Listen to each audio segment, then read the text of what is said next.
আচ্ছা, আলোচনা শোনার কি আগ্রহ আছে আপনাদের? আচ্ছা,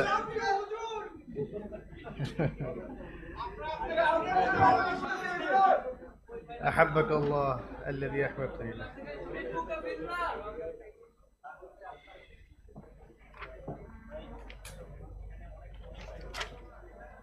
আচ্ছা, আপনারা একটু বসেন ভাই। আমরা এটা লাস্ট আমাদের আলোচনা, এরপরে আমাদের এশার নামাজ হবে ইনশাআল্লাহ এখানে। আর আমি আলোচনা মোটেই লম্বা করব না। অলরেডি আপনারা দেখেছেন এবং শুনেছেন যে মোটামুটি আলোচনাগুলো চলে আসছে। আমি শুধু সামারি করে দেবো আপনাদেরকে একটু ইনশাআল্লাহ। একটু ধৈর্যের সাথে বসি। Half an hour. ক্ষুধা লাগছে নাকি আবার? চা লাগবে? কফি লাগবে?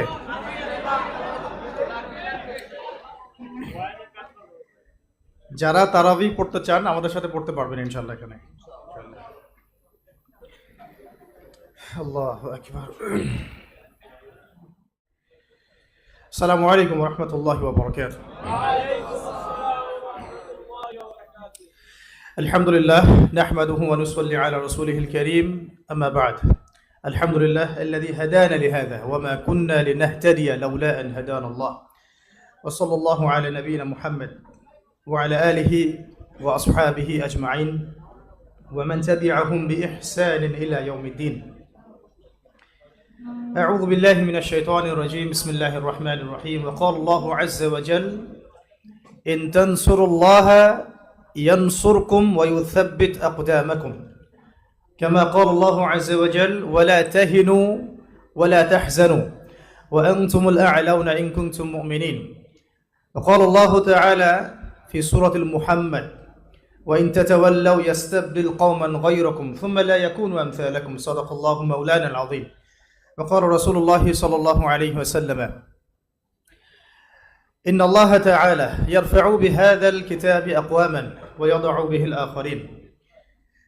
رب اشرح لي صدري ويسر لي أمري واحلل عقدة من لساني يفقه قولي. اللهم فقهنا في الدين وعلمنا التأويل.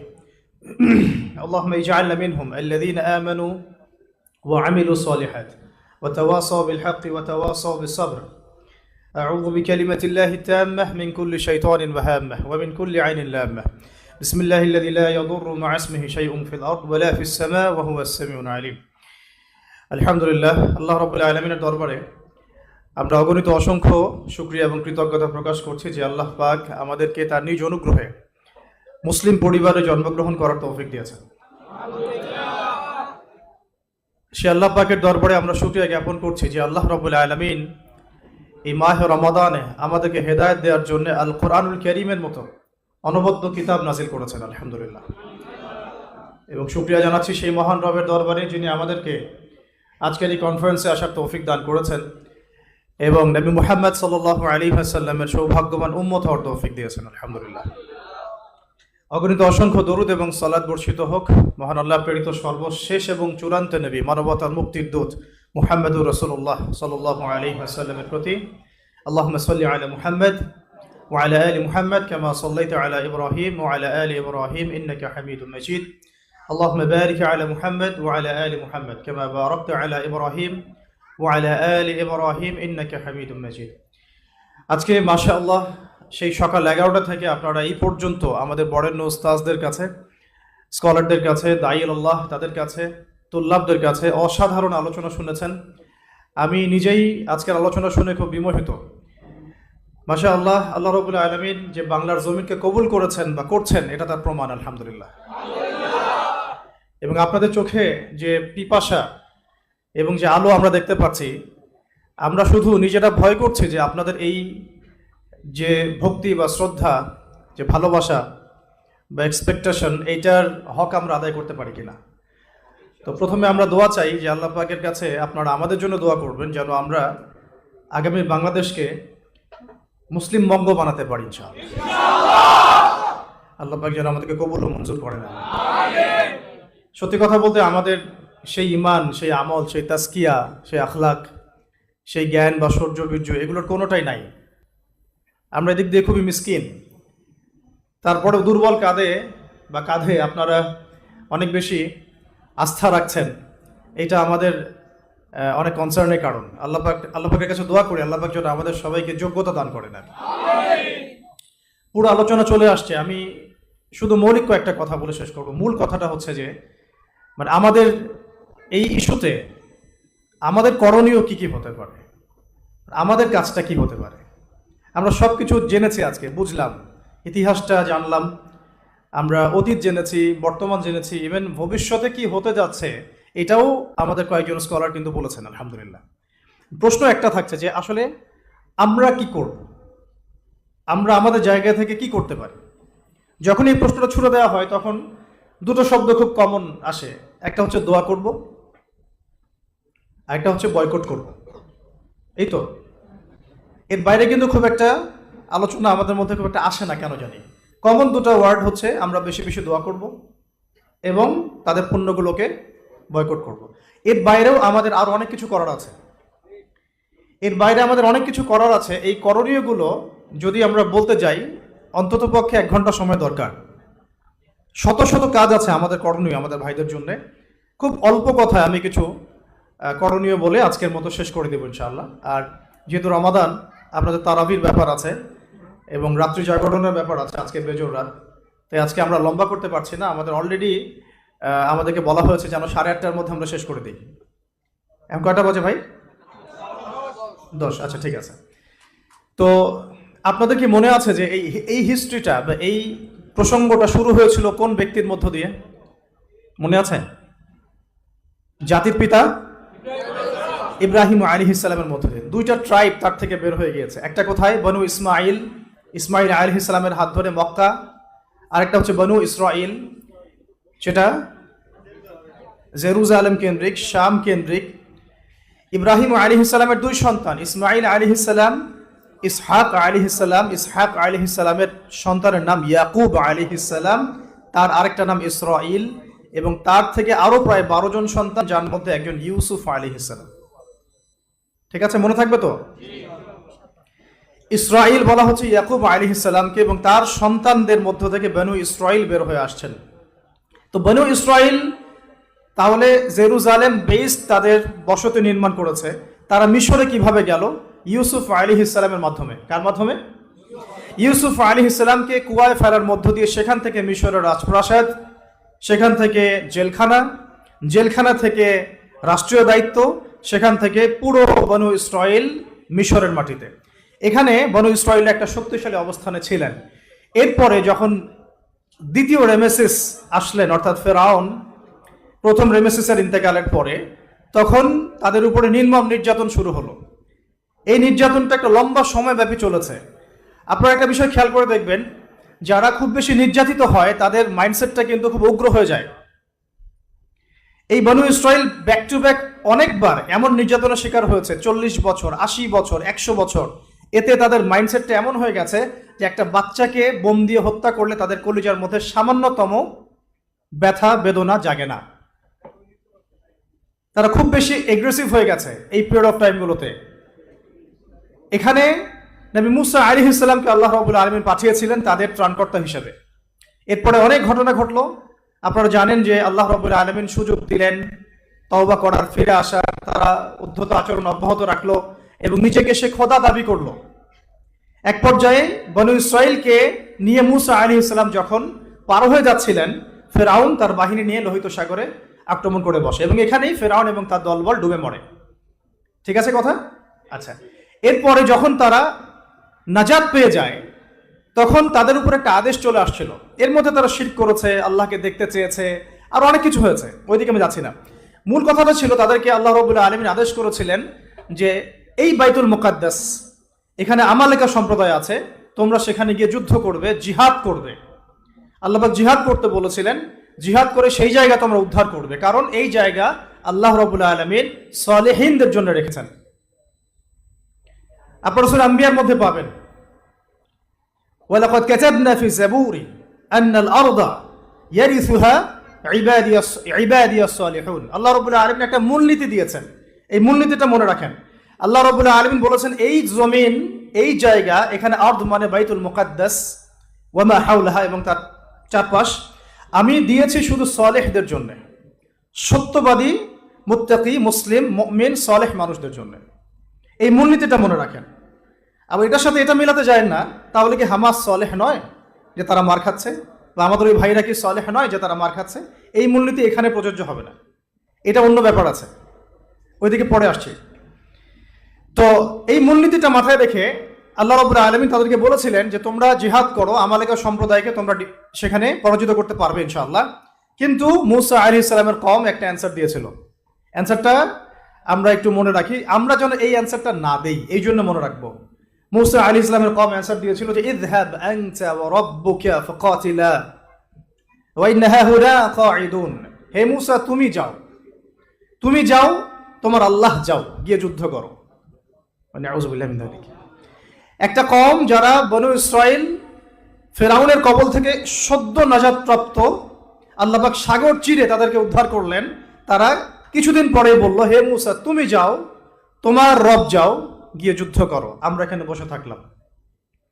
আল্লাহ রাব্বুল আলামিন শাস্তি স্বরূপ তাদেরকে তিহ উপত্যকায় 40 বছর উদ্বাস্তুর মতো ঘোরালেন। মূসা আলাইহিস সালামের যুগে আর বাইতুল মুকাদ্দাস জয় করা হলো না। এরপরে আরেকটা জেনারেশন আসলো, ইউশা বিন নূনের, তারপরে আরেকজন নবীর। এরপরে আল্লাহ রাব্বুল আলামিনের কাছে এই বনু ইসরাইল দাবি পেশ করছে বা দোয়া করছে, আমাদেরকে একজন রাজা দান করুন বা নেতা দান করুন, যার আন্ডারে থেকে আমরা যুদ্ধ করব। আল্লাহ রাব্বুল আলামিন দয়া পরবশ হয়ে সুযোগ দিলেন, তাদের মধ্যে একজন নেতা নিয়ে আসলেন, তার নাম তালুত। কি নাম? তালুত। তালুতের বাহিনীর মধ্যেই দাউদ আলাইহিস সালাম ছিলেন, যার বয়স তখন মাত্র হয়তো 16 থেকে 20 বা আরো কম। অপোজিশনে আছে আমালেকা সম্প্রদায়ের জালুত, যে একাই প্রায় 20 জনের সাথে লড়াই করতে পারে।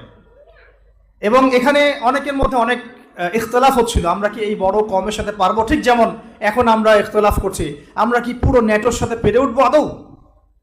আমরা কি পুরো হিন্দুত্ববাদী আগ্রাসীদের সাথে পেরে উঠবো আদৌ? তারা তো সংখ্যায় 100 কোটি, আমরা তো 10 কোটিও না।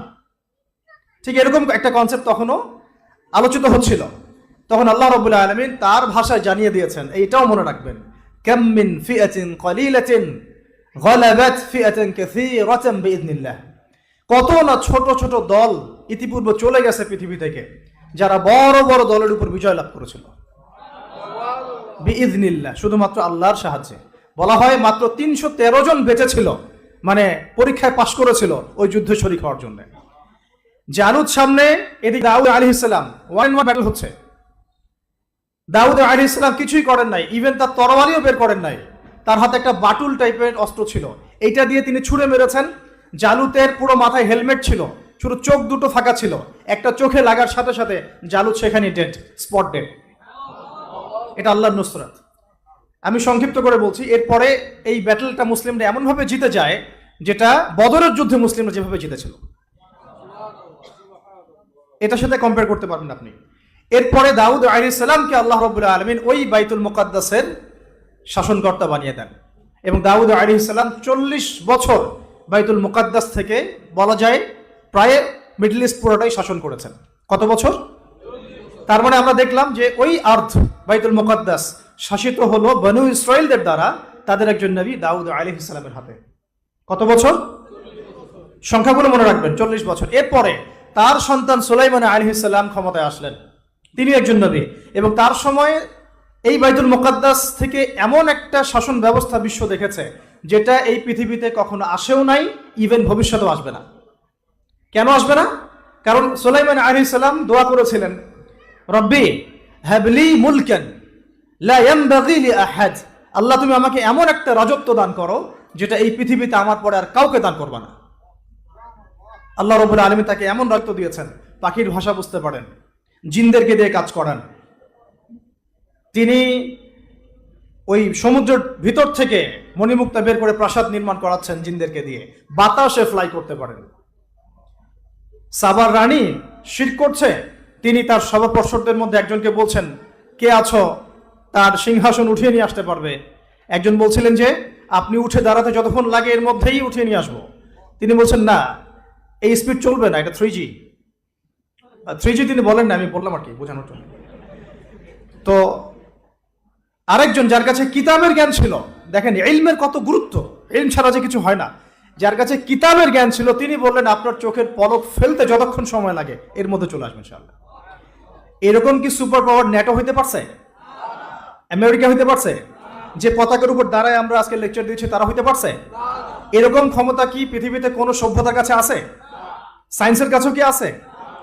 দেখেন সুলাইমান আলাইহিস সালাম এরকম রুলিং স্টেট সারা ওয়ার্ল্ডকে দেখিয়ে দিয়ে গেছেন। এইবার আসেন, এটাও কিন্তু বনী ইসরাইলদের শাসন। এরপর একটা মূলনীতি, আরেকটা মূলনীতি শেখেন।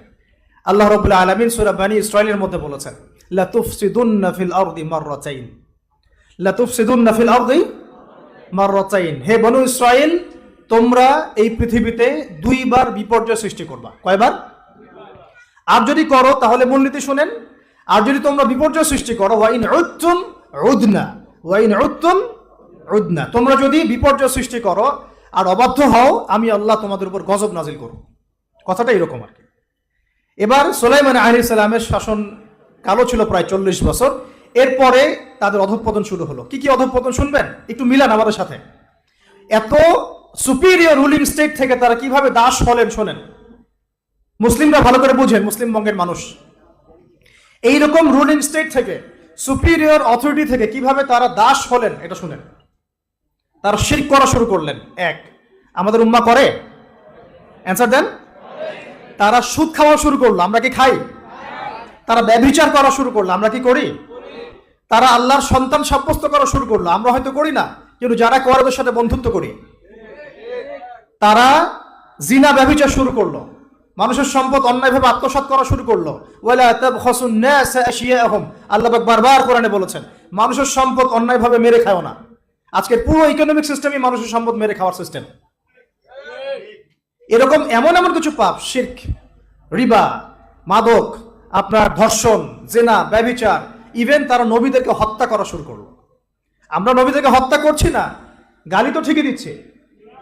এইরকম যখন অধঃপতন তাদের মধ্যে আসলো, আল্লাহ রাব্বুল আলামিন ওই যে ওয়াইন উদ্তুম উদনা, ওয়াইন উদ্তুম উদনা, আল্লাহ পাক পাঠাইলেন। কেউ বলে বখতে নাসর আর কেউ বলে নেবুজাত নেজার।